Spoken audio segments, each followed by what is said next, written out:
Hello and welcome to Selection with Sathi. Today we learn the practical rules for analyzing code complexity. This is one of the most important topics for GATE CSE, placements, and coding interviews. We will go through 5 key rules: single loops, nested loops, consecutive statements, if-then-else analysis, and logarithmic loops. Then we will solve 4 examples step by step, including a classic gate problem. You will see actual code on the left, and we will trace through it line by line. By the end of this video, you will be able to analyze any loop structure confidently. Let's get started. Let us start with the simplest case, a single loop. Look at the code on the left. Line 2 has a for loop running from 0 to n-1. Line 3, the body, executes exactly n times. So the time complexity is O of n simple. Now what if there is a statement after the loop? Look at lines 6 through 9. The loop is O of n, and cleanup is O of 1. We add them, O of n plus O of 1 equals O of n. The constant gets absorbed into the dominant term. Think of it as a summation, 1 plus 1 plus 1, repeated n times, gives you n. This is our foundation. Everything else builds on counting how many times the body executes. Now nested loops. This is where most students start making mistakes. Look at lines 2 through 4 on the left. The outer loop runs n times. For each outer iteration, the inner loop also runs n times. So the body on line 4 executes n times n equals n squared times. That is O of n squared. But what about line 7? The dependent inner loop. Here the inner loop runs I times, not n times. When I is 0, the inner loop runs 0 times. When I is 1, it runs once. When I is n-1, it runs n-1 times. The total is 0 plus 1 plus 2 plus ... plus n-1. That is the arithmetic series n times n-1 divided by 2, which is still O of n squared. The key rule: if loops are nested, multiply their counts. What happens when we have two independent loops one after the other? Look at lines 2 through 7. First loop is O of n. Second loop is O of n squared. Since they run one after the other, we add them, O of n plus O of n squared. And the rule is simple: keep only the dominant term. O of n plus O of n squared equals O of n squared. The smaller term becomes negligible for large n. Now look at lines 11 through 14. A single assignment, then a loop, then a print statement. O of 1 plus O of n plus O of 1 equals O of n. The formal rule is called the summation rule. T of P1 plus T of P2 equals the maximum of T of P1 and T of P2. Remember, independent loops means add. Nested loops means multiply. Now let's handle if-then-else statements. Look at the code. Lines 4 through 6 are the if block, which is O of n. Lines 7 through 10 are the else block, which is O of n squared. In worst case analysis, we always pick the more expensive branch. So the overall complexity is O of max of n and n squared, which is O of n squared. The condition check on line 4 is usually O of 1.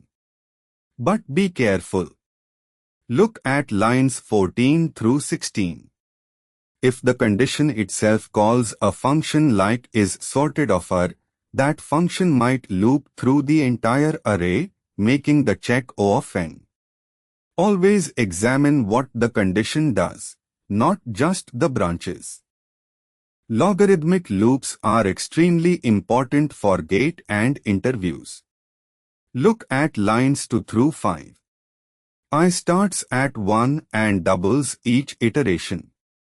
I goes 1, 2, 4, 8, 16, and so on until it reaches n. How many doublings does it take to go from 1 to n? That is log base 2 of n. So the loop is O of log n. The halving loop on lines 8 through 11 is the same idea in reverse. I starts at n and halves until it reaches 0. Again O of log n. What about a different base? Line 16 divides by 3 instead of 2. That is O of log base 3 of n. But since log base 3 of n equals log base 2 of n divided by log base 2 of 3, which is just a constant factor, it is still O of log n. The base does not matter in big O. Now the powerful combination on lines 20 through 23, a linear outer loop times a logarithmic inner loop gives O of n log n. Let's trace through the dependent nested loop example with n equals 5. Look at the code on the left. Count starts at 0. When I equals 0, the inner loop range of 0 is empty, so count stays 0. When I equals 1, the inner loop runs once. Count becomes 1. When I equals 2, the inner loop runs twice. Count becomes 1 plus 2 equals 3. When I equals 3, inner runs 3 times.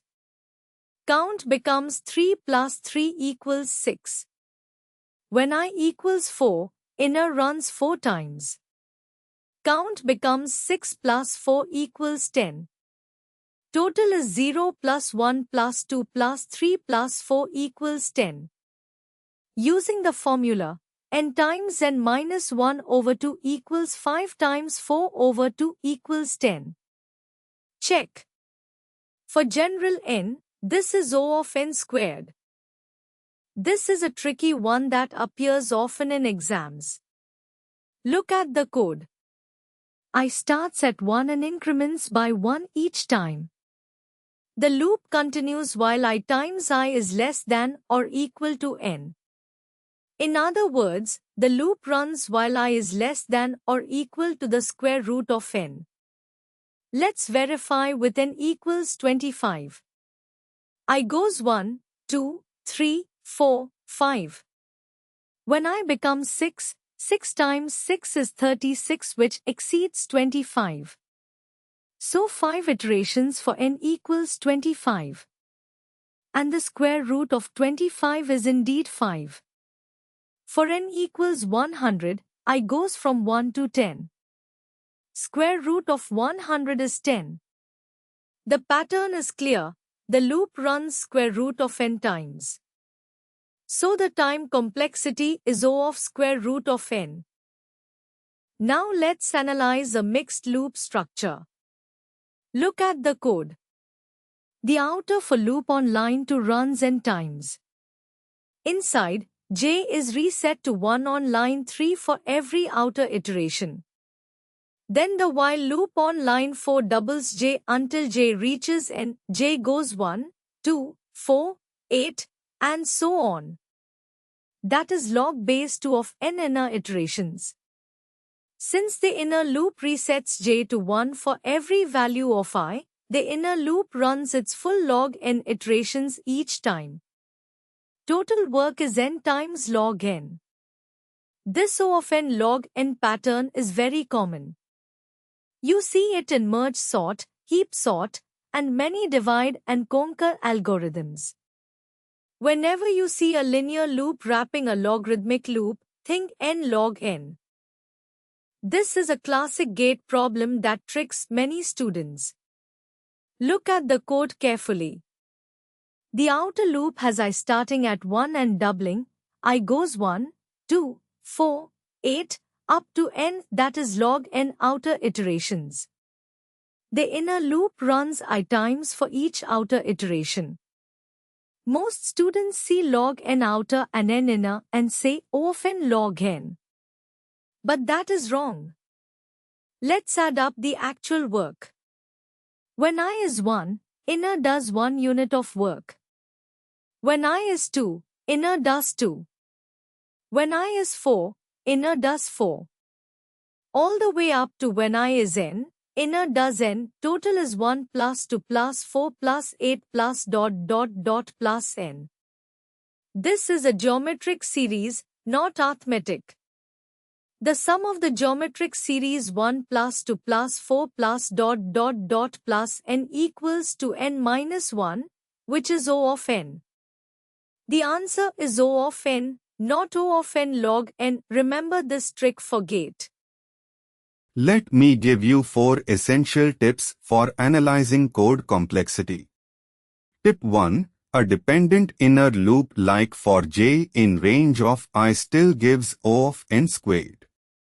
The arithmetic sum 0 plus 1 plus 2 up to n minus 1 is n times n minus 1 over 2, which is O of n squared. Tip 2. Square root loops appear when you see I times I less than or equal to n. The loop runs exactly square root of n times. Tip 3. Do not blindly multiply nested loop counts. Always trace with a concrete value of n first to see the actual pattern. The gate geometric series problem we just saw is a perfect example of this. Tip 4. The geometric series 1 plus 2 plus 4 up to n equals to n minus 1 equals O of n. This is a classic gate trick where students mistakenly answer O of n log n. That was analyzing code complexity explained with code on screen. We covered single loops, nested loops, consecutive statements, if-then-else, logarithmic loops, and 4 worked examples. Practice these patterns, and you will ace any complexity question in gate or interviews. For more concept videos like this, download the Selection with Sathi app.